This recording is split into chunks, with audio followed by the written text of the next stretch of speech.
คิดดีๆกันตามคำสอนที่ได้กล่าวไว้ว่าวันนี้ผมจะพาท่านผู้ฟังไปศึกษากันว่าเหตุที่ชาวบ้านเลิกเลื่อมใสพระหรือเลิกนับถือพระพุทธศาสนานั้นเกิดจากอะไรก็คือเรื่องราวที่เป็นของอุบาสกบัณฑิกาที่ไม่เลื่อมใสปฏิฆาหกที่เป็นพระภิกษุสามเณรก็ดีหรือฝ่ายบรรพชิตก็ตามเราจะทำอะไรกันก็ต้องพึ่งพากันระหว่างฝ่ายโลกฝ่ายธรรมที่เราจะร่วมด้วยช่วยกันวันนี้เรามาศึกษากันนะครับเราไม่ได้ไปมุ่งกล่าวร้ายหรือกล่าวโทษใครครับคุณงามความดีเกิดขึ้นที่ดวงจิตดวงใจของแต่ละคนแต่ละท่านนะครับมโนปุพังคมาธัมมามโนเศรษฐามโนมยาดังนั้นวันนี้เราศึกษาธรรมะกันก็ถือว่าพี่รู้สองน้องรู้หนึ่งนะครับใครก็มากำจัดมารภายในนะครับปัญจมาเลปิเนนาโถมารห้าประการที่มีอยู่ในจิตใจของเราเสียก่อนที่เราจะไปปราบมารภายนอกนะครับที่เป็นตัวเป็นตนหรือไม่เป็นตัวเป็นตนก็ตามเริ่มกันตั้งแต่มารภายในที่เราได้เคยศึกษากันในทางคำสอนในทางพระพุทธศาสนาดังนั้นมารห้าประการสำคัญความเป็นอเสขบุคคลผู้ที่จบการศึกษาดังนั้นเราก็ควรจะกลับมามองดูตัวเราทุกคนศึกษาดูตัวเราไม่มองออกไปนอกตัวเรามารภายในก็มีมารภายนอกก็มีเราจะไปแก้ไขมารภายนอกไม่แก้ไขมารภายในที่อยู่ในจิตใจของเราแล้วจะทำให้พระพุทธศาสนาอยู่ยั่งยืนได้อย่างไรเราจะเห็นได้ว่าในยุคสมัยพุทธกาลองค์สมเด็จพระสัมมาสัมพุทธเจ้าทรงประกาศส่งภาษาวกไปประกาศพระศาสนาล้วนแล้วแต่เป็นพระอรหันต์ผู้บริสุทธิ์นะครับท่านผู้ฟังเมื่อเป็นผู้บริสุทธิ์ก็ไม่มีมารภายในจิตใจของผู้บริสุทธิ์ก็ไปประกาศพระพุทธศาสนาดังนั้นงานเผยแผ่พระพุทธศาสนาจึงประสบความสำเร็จคนที่ไม่เลื่อมใสก็เลื่อมใสคนที่เลื่อมใสอยู่แล้วก็เลื่อมใสมากยิ่งขึ้นก็รักษาจรรโลงพระพุทธศาสนามาคนที่เคยนับถือพราหมณ์ก็มานับถือพุทธหรือเคยนับถือศาสนาอื่นก็เปลี่ยนแปลงมานับถือพุทธศาสนาด้วยมูลเหตุของคำสอนที่เข้าไปถึงจิตใจในอริยสัจธรรมทั้งสี่หรือว่าในส่วนของธรรมเทศนาการแรกธรรมจักรกับปวัตตนสูตรก็ประมวลมาแล้วก็คือศีลสมาธิปัญญาตั้งแต่สัมมาทิฏฐิเป็นต้นจนถึงสัมมาสมาธิเป็นที่สุดมรรคมีองค์8ที่องค์สมเด็จพระสัมมาสัมพุทธเจ้าทรงแสดงกับปัญจวัคคีย์ทั้ง5ที่ป่าอิสิปตนมฤคทายวันดังนั้นพวกเราชาวพุทธในปัจจุบันเราแก้ไขอดีตไม่ได้แล้วผ่านพ้นไปแล้วอนาคตยังไม่มาถึงนะครับท่านผู้ฟังก็ปัจจุบันนี้แหละครับที่เราจะแก้ไขเรื่องดีเรื่องร้ายต่างๆที่เกิดขึ้นที่ซึ่งเป็นมารภายนอกมารภายในเราเข้มแข็งการแสดงตนเป็นพุทธมามกะของพี่น้องชาวพุทธนั้นประกาศออกไปต่อหน้าผู้ทรงศีลพระภิกษุสามเณรว่าในการที่เราจะเข้าถึงพระพุทธพระธรรมพระสงฆ์เป็นที่พึ่งที่ระลึกด้วยการกล่าวนะโมนอบน้อมแด่องค์สมเด็จพระสัมมาสัมพุทธเจ้าพุทธังสรณังคัจฉามิธัมมังสรณังคัจฉามิสังฆังสรณังคัจฉามิเหล่านี้เป็นต้นเป็นตัวอย่างนะครับท่านผู้ฟังการเข้าถึงก็ยังมีตัวอย่างของผู้ที่กล่าวนะโมการนอบน้อมเป็นครั้งแรกนั้นมีใครที่กล่าวนะโมเป็นครั้งแรกก็ที่กล่าวไว้เป็นหลักฐานว่าสาคาคิลียักษ์กล่าวนะโมขอนอบน้อมส่วนอสุรินทราหูกล่าวตัสสะส่วนเท้าจะตุมมหาราชกล่าวภควโตเท้าสกเทวราชกล่าวอรหะโตเท้ามหาพรหมกล่าวสัมมาสัมพุทธัสสะก็เป็นบทนอบน้อมขอนอบน้อมแด่องค์สมเด็จพระสัมมาสัมพุทธเจ้าด้วยบทคำว่านะโมก็ถือว่าบุคคล5คนโดยสาคาคิริยักษ์กล่าวนะโมอสุรินทราหูกล่าวตัสสะเท้าจตุโลกบาลหรือเท้าจตุมหาราช กล่าวภควโตท้าวสักกะเทวราชพระอินทร์กล่าวอรหัตโตท้าวมหาพรหมกล่าวสัมมาสัมพุทธัสสะเหล่านี้นะครับก็ถือว่าการตั้งนะโมจึงเป็นเอกลักษณ์ของความเป็นชาวพุทธนอบน้อมขอข้าพเจ้าขอนอบน้อมแด่องค์สมเด็จพระสัมมาสัมพุทธเจ้าเป็นพระอรหันตสัมมาสัมพุทธเจ้าเป็นผู้บริสุทธิ์นะครับก็ถือว่าสิ่งเหล่านี้เป็นเรื่องราวที่เราน่าจะได้ศึกษากันก็คือมรรคมีองค์8เราไม่ได้เอียงไปฝ่ายใดฝ่ายหนึ่งนะครับเราเดินอยู่สายกลางศีลสมาธิปัญญาเราต้องการจะให้คนในปัจจุบันนั้นยอมรับนับถือพระพุทธศาสนาด้วยการที่มีศรัทธามีวิริยะสติสมาธิปัญญาเสริมสร้างอินทรีย์ของแต่ละรูปแต่ละนามแต่ละคนแต่ละท่านนะครับไม่ว่าจะเป็นมนุษย์ทั้งหลาย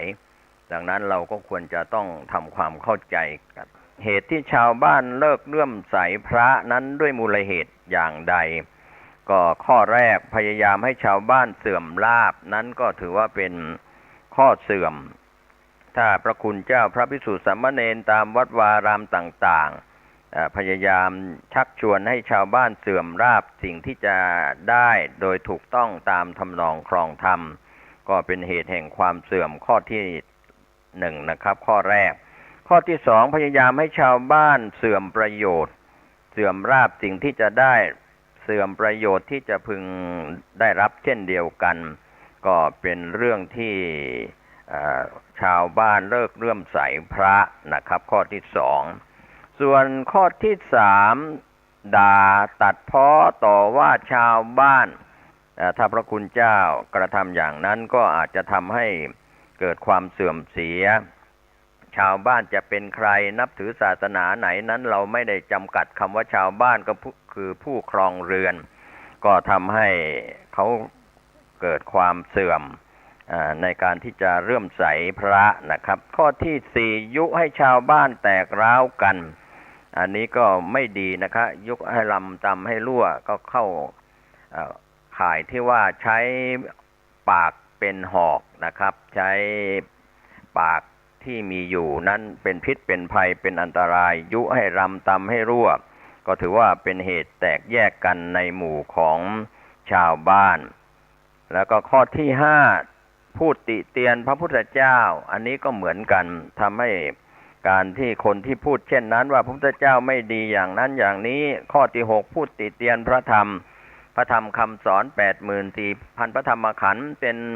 พระไตรปิฎกถูกต้องไม่ถูกต้องเป็นสัทธรรมปฏิรูปไม่เป็นสัทธรรมปฏิรูปนะครับก็ธรรมดาเราก็มีการติเตียนพระพุทธเจ้าติเตียนพระธรรมติเตียนพระสงฆ์ว่าพระสุปฏิปันโนผู้ปฏิบัติดีปฏิบัติชอบในพระพุทธศาสนาไม่มีถ้าไม่มีแล้วเราจะรักษาพระพุทธศาสนายาวนานได้ 2,500 กว่าปีมาแล้วนะครับในส่วนหลังจากตรัสรู้พระอนุตตรสัมมาสัมโพธิญาณดังนั้นการที่เราพูดติเตียนพระพุทธเจ้าก็ดีพูดติเตียนพระธรรมพูดติเตียนพระสงฆ์แล้วก็ข้อสุดท้ายไม่ดีเทวดาและมนุษย์เห็นการกระทำนั้นๆทั้ง7ข้อไม่ว่าจะยุยงให้ชาวบ้านเสื่อมลาภยุยงให้ชาวบ้านเสื่อมประโยชน์ด่าตัดพ้อชาวบ้านยุให้ชาวบ้านแตกร้าวกันติเตียนพระพุทธพระธรรมพระสงฆ์รวมแล้ว7ข้อนี้ก็ทำให้เทวดาที่เห็นดีด้วยก็ไม่สรรเสริญมนุษย์ที่เห็นการกระทำนั้นๆก็ทำให้ฝ่ายมีทั้งฝ่ายบุญฝ่ายบาปนะครับมนุษย์ก็คือคนเราที่อยู่ในโลกใบกลมๆนี้ส่วนเทวดาก็เริ่มกันตั้งแต่ชั้นจาตุมมหาราชิกามีเท้าจตุโลกบาลทั้ง4นะครับท่านผู้ฟังที่เราเรียกกันว่าจะขึ้นบ้านใหม่จะทำอะไรก็เรียกว่าเท้าจตุโลกบาลขึ้นเท้าทั้ง4ตามที่ปู่จารย์น้อยหนานหรือครูบาอาจารย์ที่มีความรู้ความเข้าใจดังนั้นก็ฝากไว้ให้เป็นแง่คิดที่สำคัญวันนี้ว่าเหตุที่ชาวบ้านเลิกเลื่อมใสพระก็ต้องกลับมามองดูที่ครอบครัวของพระพุทธศาสนาเราจำเป็นจะทำอย่างไรให้คนที่ยังไม่เลื่อมใสต่อพระพุทธศาสนาเลื่อมใสพระพุทธศาสนาคนที่เลื่อมใสอยู่แล้วก็ รักษาพระพุทธศาสนาให้อยู่รอดปลอดภัยนะดังนั้นถือว่าเป็นการตั้งพุทธศักราชมายาวนานถ้าพระพุทธศาสนาไม่ดีจริงก็คงจะไม่ยืนยาวอยู่ถึงนี้เวลานี้และจะยืนยาวต่อไปได้หรือไม่ก็อยู่ที่พวกเรานะครับท่านผู้ฟังไม่ว่าจะเป็นพระภิกษุสามเณรตามวัดวารามต่างๆอุบาสกอุบาสิกาศรัทธาก็ชาวพุทธไม่ใช่เฉพาะในประเทศไทยนะครับทั่วโลกเราจะเห็นได้ว่าคนไทยไปอยู่ในต่างแดนประเทศไหนทั่วโลกก็จะสร้างวัดไทยในต่างแดนเพราะว่าอะไรการซึมซับเรื่องของพระพุทธศาสนามีมาตั้งแต่บรรพชนในยุคอดีตในสมัยพุทธกาลก็มีมายาวนานจนถึงปัจจุบันดังนั้นพี่น้องชาวพุทธอย่าได้อาทรร้อนใจอะไรนะครับในสิ่งที่เป็นเรื่องของความมีลาภเสื่อมลาภมียศเสื่อมยศสรรเสริญนินทามีสุขมีทุกข์โลกธรรม8นะครับก็เป็นเรื่องราวที่เรามีความเจริญกันในยุคปัจจุบันเรียกว่าเป็นยุคของวัตถุที่เจริญมากยิ่งขึ้นนะครับในขณะนี้อาจจะศีลธรรมด้านจิตใจอาจจะเสื่อมทรามลงไปเห็นคุณค่าทางวัตถุมีมากกว่าด้านจิตใจการในเรื่องของพรหมวิหาร4ไม่ว่าจะเป็นเมตตากรุณามุทิตาและอุเบกขาก็มีหลักธรรมคำสอนที่ชวนให้คิดแบ่งปันกันเพิ่มเติมเข้ามาอีกว่าในส่วนที่เปิดดีปิดไม่ดีก็มีคำสอนที่เราน่าจะได้คิดกันอยู่ว่าอะไรที่เปิดแล้วดีอะไรที่ปิดแล้วไม่ดีก็มีดวงจันทร์นะครับต้องมีพระจันทร์ในยามที่มีแสงพระจันทร์ขึ้น15 ค่ำครับก็จะเป็นแสงพระจันทร์ที่เปิดแล้วดีก็เป็นยามค่ำคืนถ้ามีแสงจันทร์ที่สาดส่องมาสู่โลกใบนี้เปิดแล้วดีถ้าพระจันทร์มืดมิดก็ไม่ดีนะครับทำให้ความสว่างหายไปความสว่างของพระจันทร์ก็ทำให้ชาวโลกได้มีแสงนวลถึงแม้จะไม่สว่างเหมือนแสงพระอาทิตย์ก็เช่นเดียวกันแสงพระอาทิตย์เปิดแล้วดีพระอาทิตย์จะขึ้นทางทิศตะวันออกของช่วงกลางวันส่วนพระจันทร์จะขึ้นในช่วงขึ้น15 ค่ำนะครับเดือนเพ็ญดังนั้นพระอาทิตย์ขึ้นทุกวันนะครับเปิดดีในที่เรารอรับอรุณกันในเช้าวันใหม่ทุกๆวันอันนี้เป็นธรรมชาติที่สอนแล้วว่าเปิดแล้วดีปิดไม่ดีดังนั้นที่มีจันทรุปราคาสุริยุปราคาที่มีการบดบังกันที่เราเห็นว่ามีความมืดบดบังกันทั้งดวงจันทร์ดวงอาทิตย์ทั้งสองดวงนี้อะไรบดบังอะไรทำให้เกิดจันทรุปราคาทำให้เกิดสุริยุปราคาดังนั้นเมื่อถูกปิดไปไม่ดีนะครับถ้าเปิดเนี่ยก็ดีพระจันทร์เต็มดวงสว่างก็ดีพระอาทิตย์เต็มดวงขึ้นทางทิศตะวันออกตกทางทิศตะวันตกประจำวันก็ถือว่าเราได้แสงสว่างโดยธรรมชาติก็เป็นเรื่องที่ดีๆคำว่าเปิดแล้วดีปิดแล้วไม่ดีเช่นเดียวกันพระธรรมคำสอนซึ่งเป็นพระธรรมพระวินัย 84,000 พระธรรมขันธ์ที่องค์สมเด็จพระสัมมาสัมพุทธเจ้าประกาศแล้วนะครับเปิดเผยช่วยกันเปิดเผยแล้วดีถ้าไม่มีใครพร่ำสอนเป็นธรรมัชฌริยะหวงธรรมตนีธรรมไม่สอนไม่สั่งไม่สอนเหมือนพ่อแม่นะครับไม่สั่งสอนลูกว่าอะไรดีอะไรชั่วเหมือนครูบาอาจารย์ตามสถานศึกษาไม่สั่งสอนลูกศิษย์ลูกหาว่าการประสิทธิ์ประสาทวิทยาการว่าอะไรเป็นสิ่งที่ร่ำเรียนไปแล้วไปประกอบอาชีพแล้วดีไม่ดีอย่างไรดังนั้นในข้อที่3นี้นะครับท่านผู้ฟังถ้าเรามาคิดมาพิจารณากันก็จะเห็นได้ว่าธัมโมจะวินโยจะบัญญัติโตโสโวมมัจจเยนะตถาก็คือในส่วนคำสอนของพระพุทธเจ้าที่เป็นพระธรรมพระวินัยที่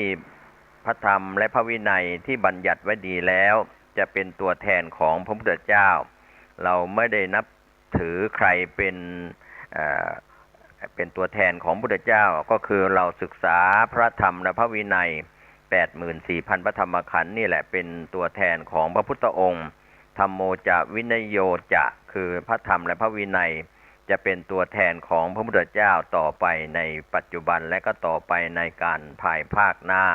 แม้ในอนาคตพระธรรมพระวินัยเหล่านี้ 84,000 พระธรรมขันธ์เหล่านี้ก็เป็นตัวแทนของพระพุทธองค์มาโดยตลอดดังนั้นเราจะเห็นได้ว่าพระวินัย 21,000 พระธรรมขันธ์พระสูตร 21,000 พระธรรมขันธ์พระอภิธรรมอีก 42,000 พระธรรมขันธ์รวมแล้วเป็น 84,000 พระธรรมขันธ์ก็พระวินัยเป็นส่วนของศีลพระธรรมเป็นส่วนของสมาธิและปัญญาเมื่อรวมแล้วก็เป็นศีลสมาธิปัญญาเป็นพระไตรปิฎกดังนั้นคำสอนที่เป็นพระธรรมพระวินัยเปิดแล้วดีนะครับปิดไว้ไม่ดีดังนั้นถ้าเรามีความรู้ความเข้าใจทั้งการศึกษาเรียกว่าคันธทุระศึกษาเล่าเรียนในพระธรรมพระวินัยแล้วปฏิบัติตามเป็นวิปัสสนาธุระเจริญวิปัสสนากรรมฐานในวิปัสสนาภูมิ6นะครับถ้าครูบาอาจารย์ศึกษาธรรมศึกษาพระไตรปิฎกอรรถกถาฎีกานุฎีกาแล้วไม่สั่งไม่สอนไม่เผยแผ่ไม่ดีปิดไว้ไม่ดีเปิดเผยแล้วยิ่งดีในรอบ24ชั่วโมงในขณะนี้เรามีสถานีวิทยุพระพุทธศาสนาที่เป็นผู้นำในงานเผยแผ่พระพุทธศาสนารวมไปถึงพระเถระครูบาอาจารย์พระสังฆาธิการฝ่ายปกครองนะครับไม่ว่าจะส่งเสริมด้านการศึกษาพระปริยัติธรรมนักธรรมตรีโทเอกบาลีประโยค 1-2 จนถึงปรริญญาธรรม9ประโยคมหาวิทยาลัยสงฆ์ทั้ง2แห่งแล้วก็รวมไปถึงการศึกษาพุทธศาสนาวันเสาร์วันอาทิตย์การศึกษาพระอภิธรรมที่เปิดสอนกันตามวัดวารามต่างๆแล้วก็ในส่วนของคันธทุระที่มีสอนเสริมกันอย่างนี้เราเรียกว่าเปิดเผยแล้วดีสอนแล้วดีนะครับเพราะว่าไม่ได้นำมาศึกษาคนถวายทานไว้ก็หวังว่าจะให้พระภิกษุสามเณรอุบาสกบาติกาเปิดตู้พระไตรปิฎกมาศึกษามาอ่านกันฉบับภาษาไทยหรือพระไตรปิฎกนานาชาตินะครับพระเดชพระคุณพระธรรมมังคลาจารย์หลวงปู่ทองสิริมังคโลในสมัยเป็นเจ้าวาดวัดร่ำเปิงเจ้าวาดวัดเมืองมางในสมัยอดีตนะครับท่านก็รวบรวมพระไตรปิฎกตัวเมืองพิมพ์รวบรวมกับพระเถระครูบาอาจารย์ในล้านนานะครับอักษรตัวเมืองพระไตรปิฎกฉบับล้านนาก็พิมพ์เสร็จสิ้นกันอยู่ที่หอพระไตรปิฎกนานาชาติที่วัดร่ำเปิงปัจจุบันก็มีพระครูภาวนาวิรัตเป็นเจ้าวาดวัดร่ำเปิงนะครับพระไตรปิฎกนานาชาติไม่ว่าจะเป็นภาษาเมืองภาษาไทยภาคกลางภาษาลาวเขมรพม่าภาษาต่างประเทศของต่างประเทศนะครับก็มีใครอ่านภาษาอย่างใดได้ก็ไปศึกษาค้นคว้าเปิดเผยแล้วดีถ้าหอพระไตรปิฎกนานาชาติที่มีอยู่ตามวัดวารามต่างๆหรือหอไตรปิดไว้ไม่เคยเปิดเอามาเทศมาสอนมาเผยแผ่นะครับเราก็ถือว่าเป็นนิมิตหมายอันดีของล้านนาภาคเหนือเราเนี่ยนะครับในช่วงเทศกาลเข้าพรรษาหรือออกพรรษาก็ตามยังมีการฟังธรรมเทศนาพื้นเมืองซึ่งเป็นเรื่องราวดีๆสูตรต่างๆธรรมะต่างๆที่อรรถกถาดีกาต่างๆที่รจนาไว้แต่งไว้นะครับก็นำมาเผยแผ่เปิดเผยกันก็จะเป็นเรื่องที่ดีเราก็คงไม่ต้องไปเก็บไว้นะครับถ้าเก็บไว้ไม่ดีปิดไว้ไม่ดีไม่สอนไม่สั่งไม่นำดังนั้นเราก็เป็นส่วนที่ให้ความสำคัญนะครับแม่กองธรรมสนามหลวงแม่กองบาลีสนามหลวงมหาวิทยาลัยสงฆ์ทั้ง2แห่งก็เปิดโอกาสนะครับมหาวิทยาลัยสงฆ์ทั้ง2แห่งตอนเปิดครั้งแรกๆเราก็ถือว่าเป็นยุคที่ให้โอกาสพระภิกษุสามเณรแต่ในปัจจุบันนะครับท่านผู้ฟังพระภิกษุสามเณรก็ไม่ต้องกังวลนะครับว่าจะมหาวิทยาลัยสงฆ์จะมีเฉพาะพระภิกษุสามเณรก็ปัจจุบันก็มีทั้งคฤหัสถ์เข้ามาศึกษาในมหาวิทยาลัยสงฆ์ได้กพ.ก็รับรองวุฒิการศึกษาปริญญาตรีปริญญาโทปริญญาเอกเช่นเดียวกันดังนั้นก็ขอให้ท่านทำความเข้าใจว่าการศึกษาทั้งฝ่ายโลกฝ่ายธรรมนั้นเปิดเผยแล้วดีครูบาอาจารย์คณาจารย์ประสิทธิ์ประสาทก็เป็นเรื่องที่ดีก็บอกกล่าวกันให้เห็น เป็นตัวอย่างคำว่าเปิดดีปิดไม่ดีก็มีดวงจันทร์ดวงอาทิตย์และพระธรรมพระวินัยซึ่งเป็นคำสั่งสอนขององค์สมเด็จพระสัมมาสัมพุทธเจ้าเราต้องเปิดกันทุกวันทุกนาทีทุกชั่วโมงทุกวันทุกเดือนทุกปีทีเดียวก็จะทำให้พระธรรมไม่เสื่อมสูญดังนั้นถ้าเราปกปิดไม่สั่งไม่สอนหยุดการเรียนหยุดการปฏิบัติวิปัสสนากรรมฐานก็จะเสื่อมไปในที่สุดก็จะหมดไปดังนั้นที่เราพูดถึงวันนี้ต้องการจะให้เห็นความสมดุลของโลกและก็สมดุลของธรรมรูปธรรมเจริญมากไปจิตใจก็เสื่อมทรามลงถ้าด้านจิตใจเจริญมากขึ้นยิ่งดีศีลสมาธิปัญญาดังนั้นขันธ์ทั้งห้ามีรูปขันธ์เวทนาขันธ์สัญญาขันธ์สังขารขันธ์วิญญาณขันธ์เหล่านี้นะรูปเวทนาสัญญาสังขารวิญญาณขันธ์ทั้งห้าเหล่านี้แบ่งเป็นรูปขันธ์หนึ่งกองที่เหลืออีกสี่มีเวทนาขันธ์สัญญาขันธ์สังขารขันธ์วิญญาณขันธ์นั้นเป็นเรื่องของนามขันธ์ทั้งห้าถือว่าเป็นภาระอันหนักนะครับท่านผู้ฟังที่เราจะต้องศึกษาให้เห็นความเป็นจริงของขันธ์ทั้งห้าคือกายใจของเรานะครับท่านผู้ฟังครับก็เป็นส่วนที่เราได้ศึกษาธรรมนั้นก็เป็นเรื่องที่เราชวนให้คิดนะครับในการได้มีโอกาสเกิดมาเป็นมนุษย์ได้พบพระพุทธศาสนาดังนั้นถ้าเราได้ศึกษาที่ได้พูดตั้งแต่ตอนต้นเรื่องของเหตุที่ชาวบ้านเลิกเลื่อมใสพระ8ข้อไม่ว่าจะพระทำให้ชาวบ้านเสื่อมราภพระทำให้ชาวบ้านเสื่อมประโยชน์พระด่าตัดพ้อชาวบ้านพระยุยงชาวบ้านให้แตกร้าวกันพระคุณเจ้าพูดติเตียนพระพุทธเจ้าพระคุณเจ้าพูดติเตียนพระธรรมพระคุณเจ้าพูดติเตียนพระสงฆ์เทวดาและมนุษย์เห็นการกระทำนั้นๆแล้วก็เสื่อมศรัทธานอกจากนั้นก็พูดถึงเรื่องเปิดอะไรดีปิดอะไรไม่ดีพระจันทร์พระอาทิตย์เปิดแล้วดีปิดไม่ดีรวมไปถึงพระธรรมคำสอนขององค์สมเด็จพระสัมมาสัมพุทธเจ้า 84,000 พระธรรมขันธ์เปิดแล้วดีปิดแล้วไม่ดีดังนี้เป็นต้นเป็นตัวอย่างก็เป็นการประมวลข้อคิดเตือนจิตเตือนใจแล้วก็แนะนำพร่ำสอนพวกเราพี่น้องชาวพุทธนะครับไม่ว่าจะเป็นบรรพชิตและคฤหัสถ์พี่รู้สองน้องรู้หนึ่งถ้าเราคิดว่าดีกว่าเก่งกว่ามีวุฒิการศึกษาสูงกว่าก็มีมานะการถือตัวถือตนที่สูงกว่าเสมอกันหรือต่ำกว่าก็ตามเป็นแง่คิดที่ไม่ดีนะครับท่านผู้ฟังที่เป็นเครื่องเศร้าหมองใจดังนั้นเราก็ช่วยกันศึกษาพระพุทธศาสนาที่เป็นคันธทุระและก็วิปัสสนาธุระลงมือปฏิบัติสมถกรรมฐานวิปัสสนากรรมฐานท่านก็จะได้บุญได้กุศลอย่างยิ่งใหญ่นะครับวันนี้เวลาของรายการธรรมะที่นำเสนอแบ่งปันความคิดดีๆผมเกษตรเพชรสำลิดวิทยากรก็ฝากไว้ให้กับท่านผู้ฟังซึ่งเป็นปราชญ์ชาวบ้านเป็นผู้คงแก่เรียนได้เพิ่มพูนสติปัญญาบารมีของท่านเพิ่มมากยิ่งขึ้นสุขกายสุขใจโดยทั่วหน้ากันสวัสดีครับ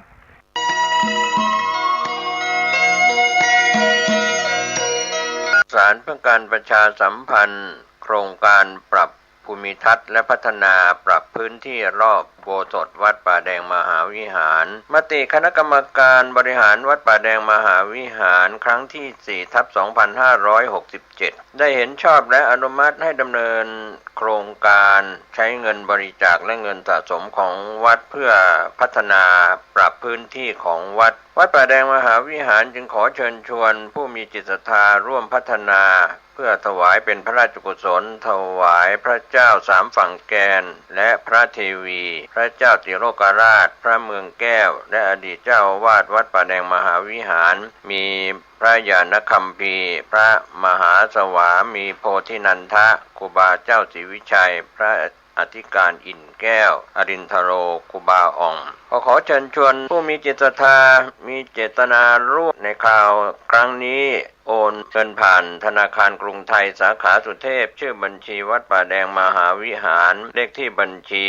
521064750สอบถามรายละเอียดเพื่อร่วมทำบุญได้ที่0818815690ก็เป็นโครงการปรับภูมิทัศน์และพัฒนาปรับพื้นที่รอบอุโบสถวัดป่าแดงมหาวิหารตำบลสุเทพอำเภอเมืองเชียงใหม่จังหวัดเชียงใหม่โครงการนี้เริ่มดำเนินการท่านที่จะร่วมบุญร่วมกุศลร่วมอนุโมทนาได้บุญได้กุศลได้ความดีโดยทั่วหน้ากัน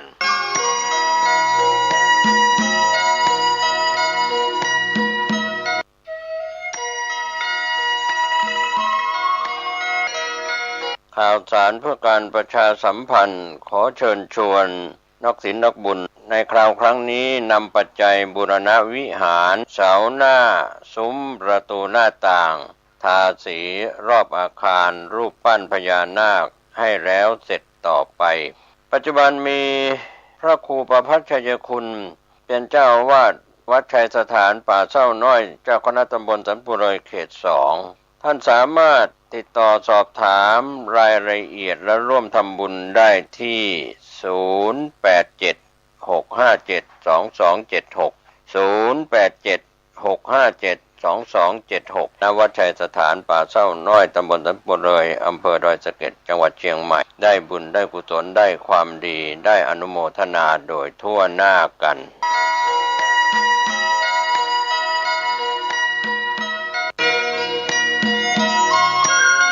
งานกุศลขอเชิญร่วมทำบุญสร้างสถานปฏิบัติธรรม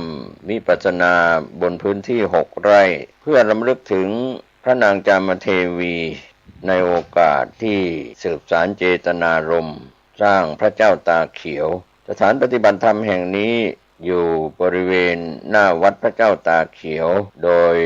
ผู้ดำเนินงานพระครูภาวนาโสภิตฝ่ายวิปัสสนาผู้ช่วยศาสตราจารย์ด็อกเตอร์ปัจจุบันท่านดำรงตำแหน่งเจ้าวาดวัดบ้านเราพระเจ้าตาเขียวสอบถามรายละเอียดและร่วมเป็นเจ้าภาพสร้างสถานปฏิบัติธรรมได้ที่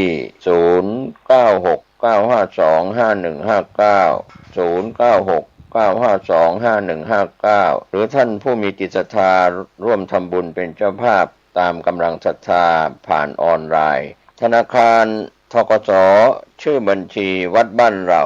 เลขที่บัญชี0201